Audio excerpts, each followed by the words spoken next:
The soil is pretty barren and full of clay. How can I improve it as cheaply, easily, and bountifully as possible? Last year I spent hundreds of dollars bringing in soil and sand in an attempt to improve it, and what was brought in was actually worse in some ways than what I already had. In October of last year, I planted a whole lot of peas to see if they would bring me better soil, and it went from this to this. The peas were able to dig down deep, they were able to add nitrogen because I had inoculated them, and they had a good biomass on top before the winter and drought finally ended them. So, I'm trying again. So I took a small area and I cut it into 4 quadrants. A control quadrant where I left everything on top of the soil just to see what would happen.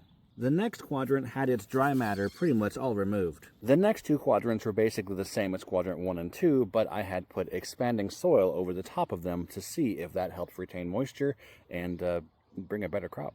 And now I'm about 2 weeks in, so let's take a look and see what's grown. This is the control quadrant, and you can see that there are a lot of peas that failed to germinate for one reason or another. I'm not sure what the problem was here. This is the quadrant where I scraped away all the dry matter that was already there, and you can see there's a whole lot more peas here. My suspicion is that there was some scooping out going on, and it allowed for little puddles to happen and the peas to grow better. This is quadrant number 3, and this is where no of the dry matter was scraped away beforehand, and then the expanding soil was put on top, and then the peas on top of that.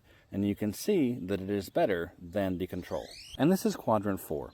This is where the soil was scraped clean, and the expanding soil was put on top, and then the peas on top of that.